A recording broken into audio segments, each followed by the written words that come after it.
You're vegan, right? So do you eat a lot of quinoa?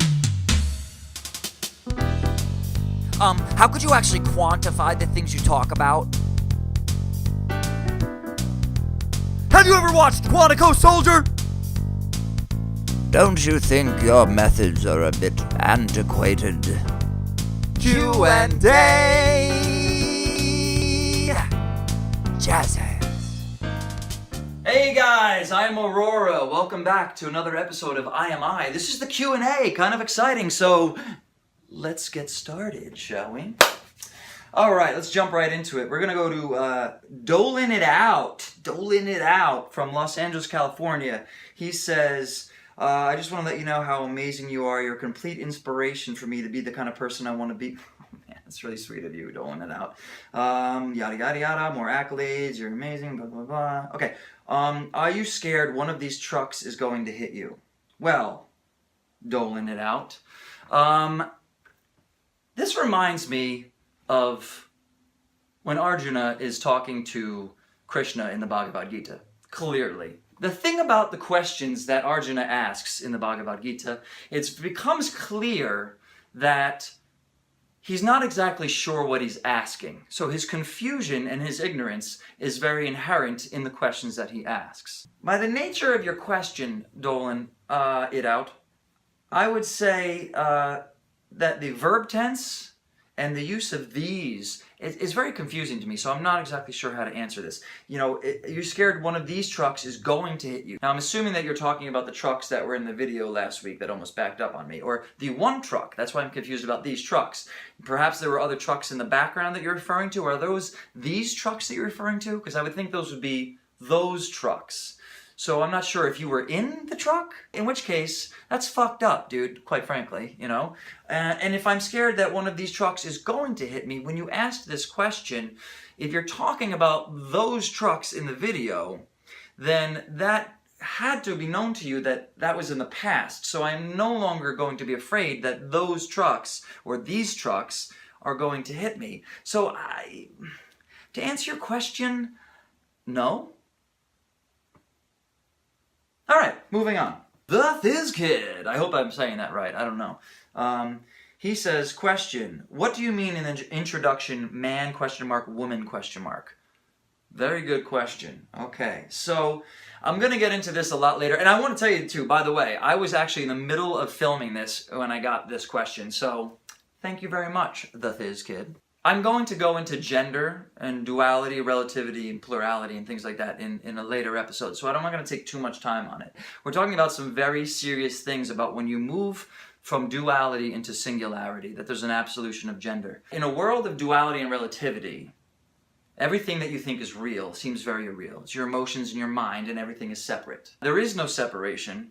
Gender is a myth. And people are like, I just don't understand. I know you don't get it, and I wish I could be more compassionate. But recognize that you just don't get it. And I'll try to help you. But if you look into Jungian philosophy, if you look into the anima and the animus and things like this, it would be like, to put it nicely, your feminine side, right? Which is a fucking ferocious goddess not to be fucked with. Understand it. So, oftentimes when you come into contact with your feminine side, it's actually a really powerful thing that can overpower this physical body. I have oftentimes felt as though I am a woman trapped in this man's body. A bi-curious lesbian hanging out in a man's body. Right? Something like that. I don't really have a fucking clue. And sexuality has nothing to do with sexuality. Gender and sexuality are completely separate. But, you know, so anyway. Hope that totally doesn't answer your question. Word? Word. Okay. Also, what is the power of choice? If you want to check out episode number 11, See Your Way Out, that might answer some of your questions, because I've already did some stuff about choice. It's infinite, the amount we can go into, but especially when you get it. And choice is in this world of, when we live in this world of duality, is a little difficult, right? And we are definitely stuck in the duality, aren't we? Let's carry on, shall we? Adaptability to change is so important from April in New Jersey. Why are some resistant to a shave? In case you're unaware, what really defines a man is his beard. I mean, I thought you guys knew this, right? It's not his integrity, his compassion, his ability to face his own fears and demons and trauma. It's not his ability to be of service to others. It's none of that stuff. It's in his beard. It's like Samsonite. Samsonite. I was way off. Samson. So that defines me as a man. Without that, you know, what am I? What am I to do with a man that has no beard? Dress him up in my apparel and make him my gentlewoman? He that hath a beard is more than a youth, and he that hath no beard is less than a man. He that is more than a youth is not for me, and he that is less than a man, I am not for him. Bam! A little Shakespeare, keep going. No, but okay, honestly, truthfully, it's really probably about hiding, right? My friend said to me recently, don't hide behind the beard. Laziness, to answer your question, sheer laziness. Okay. Katrina in New Jersey also asks a serious question. Where do you gather all of these ideas about life? By living it, baby! Yeah!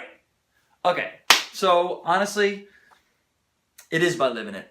I have a yearning to understand and to learn more, for more truth in my life. So I'm constantly going to different spiritual meetings. You know, I've almost gotten caught in a few cults, reading self-help books or religious or scripture.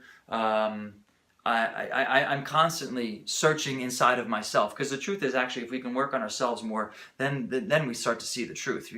It's not in the fucking books, you know what I mean? It's inside of ourselves. The combination of all this information, the experience of this life that I've had, mixed with the searching that I have and the information that I obtain, and how it relates to me, that I'm just sharing this shit. I don't know. All right, so let's get to Robert G.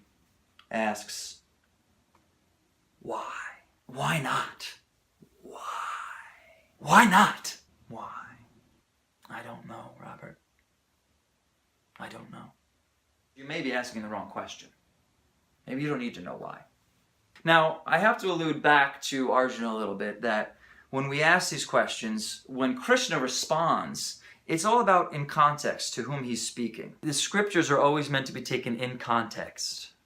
To whom is it speaking? So when you ask a question like why, and we're being so vague, I, once again, don't really know how to answer that. First, I would say, which I answered actually briefly right after it, because I think he was being a bit cheeky. I think you're being a bit cheeky, weren't you, Robert G? Because that's the way it is, and that's the way it must be.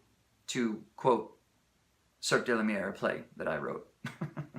When in doubt, quote yourself, right? One good answer to your question, Robert, is fear. Ignorance. Because attachment to mind and body, because attachment to this world, because of a misunderstanding of love.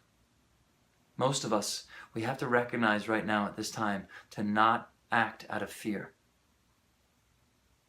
We must remember to act out of love, to stay in love. And don't get me confused, my friend. Love does not come in peace. It comes with a sword. If you take the Bhagavad Gita and completely misinterpret it, exactly what I'm about to do, he says, get up and fight. As Arjuna doesn't want to fight, and Krishna says, get up. Get up and fight. Get up and do your duty. We must carry on. We will carry the torch. We will persevere. And it's not about winning. It is not even about the outcome of our actions. We just keep moving forward in love. And when Krishna says to Arjuna, shoot him in the back, and Arjuna says, I can't do that, that's dishonorable. He says, dishonorable? Fuck dishonor. If you don't shoot him in the back, it's 10,000 years of pain and destruction on this planet. Is that what you want? But we stay in love. And while this vlog is completely for entertainment purposes and not to be taken seriously, if I ever have a fellow human being having their basic human rights compromised, I will stand by them, and there will be a call to arms. And if it comes to it, with all love in my heart, I will gladly lift my skirt and fuck you in the ass while I slit your throat. Stay in love, people. Woo!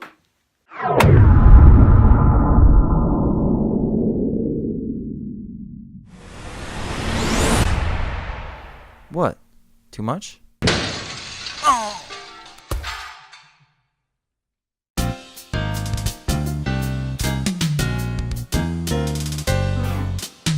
Look, I do have some tone. I think I lost my fucking mind.